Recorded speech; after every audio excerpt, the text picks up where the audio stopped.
आइए आज lost spring जो प्रोज का पार्ट 2 है, इसका जो है क्वेश्चन आंसर देखते हैं। इसके पहले मैं पार्ट 1 कवर कर चुका हूँ, नहीं देखे हैं तो आप वो वीडियो भी देख लीजिएगा, उसका मैं लिंक डिस्क्रिप्शन में दे दूँगा। और इसके अलावा ग्रामर के भी आंसर पेपर और मॉडल पेपर चैनल पर अपलोड है, ज़रूर आप देख लीजिए। वाई डिड अनीस जंग, शार्ट क्वेश्चन है, पहले शार्ट बताएंगे फिर उसके बाद लॉन्ग बताएंगे। जितना इंपॉर्टेंट क्वेश्चन राजू प्रकाशन से पूरा बताया जा रहे हैं आपको। वाई डिड अनीस जंग आस्क साहब, अनीस जंग साहब से क्यों पूछते हैं। अनीस जंग इस पार्ट की लेखिका हैं, वो साहब लड़की से पूछती हैं, क्यों पूछती हैं। अबाउट द स्कूल, स्कूल के बारे में क्यों पूछती हैं। What was its impact on साहब, इसका साहब पर क्या प्रभाव पड़ा। ठीक है, तो जो लड़का था इसका पात्र है साहब, उस पर क्या प्रभाव पड़ता है। तो लोस्ट स्प्रिंग जैसे पार्ट का नाम है खोया हुआ बसंत, मतलब कि बसंत मतलब यहाँ मतलब उन लाइफ उनका जॉय जो है, बच्चों की खुशी जो थी। मुकेश था एक, अनीस और साहब था, इन दोनों बच्चे की खुशी। मुकेश तो चूड़ीहार है और ये चूड़ी बैंगल मेकर है, साहब जो है रैक पिकर से कूड़ा बीनने वाला है। इन दोनों बच्चों की दैनिक दशा का वर्णन इसमें किए हैं। तो अब देखिए इसमें कह रहा है कि क्यों पूछती है साहब से स्कूल के बारे में और इसका प्रभाव क्या पड़ा था साहब पर, इम्पैक्ट में प्रभाव। चलिए उत्तर देखते हैं। अनीस जंग आज साहब अबाउट द स्कूल, अनीस जंग साहब से स्कूल के बारे में पूछते हैं, पूछी बिकॉज क्योंकि she wanted to know about the intention of sahib regarding studies, क्योंकि वह पढ़ाई के बारे में साहब के इरादे को जानना चाहती थी। एट द आथर्स ऑफर, लेखिका के ऑफर पर, ऑफर मतलब प्रस्ताव पर, साहब immediately got ready to join the school, साहब तुरंत जो है स्कूल में ज्वाइन होने के लिए, सम्मिलित होने के लिए, यानी एडमिशन लेने के लिए तत्काल तैयार हो गया। थ्रू द आथर, आथर के माध्यम से, ऑफर्ड हिम नॉन सीरियसली। ठीक है, तो ऑफर्ड मैंने जो ऑफर दिया गया था, प्रस्ताव दिया गया था, नॉन सीरियसली, वो गंभीरतापूर्वक नहीं लिया गया। ठीक है, तो मतलब उससे मजाक के तौर पर पूछते क्या तुम स्कूल जाओगे, मैं स्कूल खुलवा दूंगी। तो उसने कहा हाँ जरूर जाऊँगा, तो बाद में फिर कहा कि मतलब उस खुलवाई नहीं थी, इस तरह की बात है। दूसरा, वाई डिड साहब एंड अदर रैक पिकर्स, साहब और दूसरे जो कूड़ा करकट बीनने वाले थे, कूड़ा उठाने वाले थे, नॉट वियर चप्पल्स, वे चप्पल क्यों नहीं पहने हुए थे। What excuse did they give for it, वह इसके लिए क्या बहाना बनाया।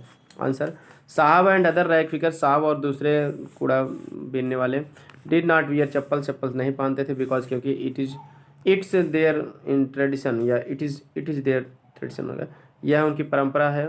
टू वंडर बेयर फुट, की वह नंगे पाँव क्या घूमते हैं। वंडर मीन्स घूमना, WAND रहता है, वो रहता है तबाशिर होता है। वे नंगे पाँव घूमते थे, घूमते रहना उनकी परंपरा है। And they didn't like to wear also, और वे पहनना भी नहीं चाहते थे। दे जस्ट एक्सक्यूज्ड दैट, वे बहाना बनाते थे कि their mother didn't give them from the shelf, कि उनकी माँ उन्हें अलमारी के खाने से उतार कर नहीं दी। सेल्फ मीन्स होता खा अलमारी का जो खाना होता है, ताक होता है जिसमें चप्पल रखा जाता है, यस जूता। अगला है, how many rag pickers use to live in Seemapuri Delhi, Seemapuri Delhi में कितने रैक पिकर्स कूड़ा बीनने वाले रहते थे। How did they settle there, वे वहाँ कैसे बस गए थे। तो आंसर देखते हैं। इन सीमापुरी दिल्ली, सीमापुरी दिल्ली में more than 10,000 rag pickers use to live, 10,000 से ज़्यादा कूड़ा बीनने वाले रहते थे। दे हैव लिव्ड देयर, वे वहाँ रह चुके हैं। फार मोर देन, फार मोर मतलब अधिक समय से, 30 ईयर्स मतलब 30 साल से ज़्यादा समय से वे वहाँ रह रहे हैं। As they are the squatters, ठीक है, who came from Bangladesh in 1971, जैसा कि वे वहाँ 1971 में बांग्लादेश से आए थे, आकर वहाँ बस गए थे। बसिंदे हैं, स्क्वाटर्स मतलब बसिंदे, as they are the squatters, जैसा कि वे वहाँ के बसिंदे हैं। Who came from Bangladesh in 1971, जो 1971 में बांग्लादेश से आए थे। अब देखिए 2022 में क्वेश्चन पूछा गया था इसी से। हु आज मुकेश, मुकेश कौन था। वेयर डिड ही बिलोंग, वह कहाँ से संबंध रखता था, यानी कहाँ का था। And what was his ambition, और उसकी इच्छा क्या थी। तो देखिए बताइए, दो बच्चों के दैनिक दशा का वर्णन इसमें है, एक साहब और दूसरा मुकेश। मुकेश एक बैंगल मेकर है, साहब रैक पिकर है, मतलब चूड़ी निर्माता, चूड़ीहार का लड़का है। तो चलिए देख लेते हैं कौन मुकेश था और कहाँ का था और उसकी महत्वाकांक्षा क्या थी। Mukesh was a young boy, Mukesh एक नवयुवक लड़का था, belonging to the bangle making family from Firozabad, जो फिरोजाबाद के जो है चूड़ी बनाने वाले परिवार से संबंध रखता था। His ambition was different from his family, उसकी महत्वाकांक्षा उसके परिवार से अलग थी। As he wanted to become a motor mechanic, क्योंकि वह एक मोटर मैकेनिक होना चाहता था, कि मतलब नहीं चाहता था कि केवल बैंगल मेकिंग करे, चूड़ी बनाए, मैं मोटर मैकेनिक बनना चाहता हूँ, उसकी ये महत्वाकांक्षा थी। Why did Mukesh volunteer to take the narrator home, Mukesh ने क्यों वर्णनकर्ता को घर ले जाने की पेशकश की। वॉलेंटियर माने स्वेच्छा से कहा देना है, पेशकश करना। मुकेश ने क्यों कहा, अपनी स्वेच्छा से कहा वर्णनकर्ता से घर ले जाने के लिए। वर्णनकर्ता मतलब जो अनिश चंग इसकी लेख क्या है। Who are there in the home, जो वहाँ घर पर थे।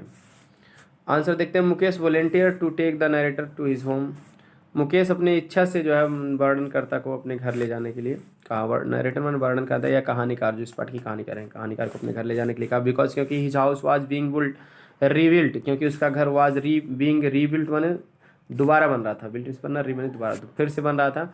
And he wanted to show it to her, और वह इसे उन्हें दिखाना चाहता था, मतलब अनिश चंद को दिखाना चाहता, जो लेखिका है। इन द होम, घर में देयर वेयर मेनी मेंबर्स, कई सदस्य थे। एज मुकेश एल्डर ब्रदर, जैसे कि मुकेश के बड़ा भाई था। हिज वाइफ, उसकी पत्नी, यानी बड़े भाई की पत्नी थी उसकी, मुकेश की भाभी। मुकेश के फादर थे, मुकेश के पिता थे। ग्रैंड मदर दादी थी। एंड ए फ्यू एनिमल्स, और कुछ जानवर भी थे, जैसे बकरियां वगैरह भी थी वहाँ पर। अगला छठवां वाक्य है, इट इज हिज कर्म, या उसका कर्म है, डिस्टिनी उसका भाग्य है। Who said this and why, या कौन कहा और क्यों कहा। तो आंसर होगा it is his karma his destiny, या उसका कर्म है, उसका भाग्य है। Mukesh grandmother said this, Mukesh की दादी ने ऐसा कहा। बिकॉज क्योंकि she has watched her own husband go blind, क्योंकि वह अपने ही पति को अंधे होते हुए देखी है। विथ द डस्ट, उस धूल से, डस्ट में धूल होता है, यहाँ गर्दस मतलब है, उस गर्दे से। From the polishing of the glass of bangles, जो चूड़ी के ग्लास माने शीशे, जो चूड़ी के शीशे के पॉलिश से जो गर्दा उठ झड़ता था, उसी के से जो है इसकी आँखें जो है खराब हो गई थी। सी सेड दैट, उसने कहा कि God given in lineage and can never be broken, कि यह ईश्वर द्वारा प्रदत्त परंपरा है, वंश परंपरा है। And can never be broken, और इसे कभी तोड़ा नहीं जा सकता। ठीक है, तो what does the bangle symbolise, चूड़ी किसका प्रतीक है। What is the role of bangle makers of Firozabad, Firozabad के चूड़ी निर्माताओं की क्या भूमिका है। Answer, the bangle symbolise an Indian women's suhag, चूड़ी जो है भारतीय औरत के सुहाग का प्रतीक है। द बैंगल मेकर्स, चूड़ी निर्माता ऑफ फिरोजाबाद, फिरोजाबाद के चूड़ी निर्माता produce largest quantity of bangles in the country, देश में अत्यधिक मात्रा में चूड़ियों का उत्पादन करते हैं। And export bangles to all over the world, और चूड़ी को पूरे संसार भर में एक्सपोर्ट माने आयात करते हैं। ठीक है, सॉरी निर्यात करते हैं, मतलब भेजना, एक्स माने होता बाहर, मतलब यहाँ से बना के चूड़ी बाहर भेजते हैं कमाने के लिए। अगला देखिए क्वेश्चन 2022 में ये सभी क्वेश्चन आए हैं, देख लेते हैं इसको भी। What was the meaning of garbage for children, बच्चों के लिए कूड़ा करकट का क्या मतलब है, क्या अर्थ है। What did they find in it, वे इसमें क्या पाते थे। तो फॉर चिल्ड्रन, बच्चों के लिए garbage was wrapped in wonder, कूड़ा करकट जो था वो आश्चर्यों में रैपनिस लपेटा हुआ था। इन इट, इसमें दे समटाइम्स फाउंड रुपी, इसमें कभी कभी रुपए पा जाते थे। इवन ए 10 रुपी नोट, यहाँ तक कि 10 रुपये का नोट पा जाते थे। एंड देयर फॉर, इसीलिए they didn't stop scrounging in hope of finding more, वे नहीं स्क्राउंडिंग में तो रोकना, वे रोकते नहीं थे। They didn't stop scrounging, stop scrounging मैंने तो खोज को रोकना, स्टॉप में से रोकना, स्क्राउंगिंग मैंने searching. In the hope of finding more, और अधिक पाने की आशा में, इसलिए वह और अधिक पाने की आशा में जो है खोज का काम जो है रोकना नहीं चाहते थे, सोचते कि थोड़ा और खोज लें, हो सकता है इस कूड़े में और रुपये मिल जाए। अगला है, वाई डिड साहब join the job eight milk booth, साहब जो है दूध के दुकान पर जो है क्यों सम्मिलित हो गया, मतलब नौकरी करने के लिए सम्मिलित हो गया, नौकरी करने लगा। What was his paid for his service, उसकी सेवा के लिए वहाँ पर उसे कितना दिया जाता था, कितना पेमेंट सैलरी दिया जाता था। आंसर है, साहब ज्वाइन द मिल्क बूथ और टी स्टॉल, साहब ने दूध की दुकान या चाय की दुकान को ज्वाइन कर लिया। बिकॉज ऑफ पॉवर्टी, गरीबी के कारण ज्वाइन किया था, सम्मिलित हुआ था। There he was paid 800 rupees, वहाँ पर उसे 800 रुपये दिया जाता था। एंड ऑल हिज मील्स, और उसको पूरा भोजन भी मिलता था, खाने के लिए भरपेट भोजन मिलता था। But he had to work harder, लेकिन उसे अधिक कठिन परिश्रम करना पड़ता था। एंड बाउंडेडली, ठीक है, देयर ठीक है। और वहाँ बाउंड मतलब से बाध्य, वहाँ बाध्य होकर वहाँ रहना पड़ता था, बिकॉज क्योंकि he was no longer his own master, क्योंकि वो अधिक लंबे समय से अपना मालिक नहीं था। तो ये था आपका short answer type questions. Video पसंद आए तो लाइक सब्सक्राइब शेयर जरूर करें। इसके बाद तुरंत आपको लॉन्ग आंसर टाइप के क्वेश्चन भी आज ही आपको मिल जाएगा। मिलते हैं नेक्स्ट वीडियो में। वीडियो पसंद आए तो लाइक सब्सक्राइब शेयर जरूर करें। Thanks for watching video.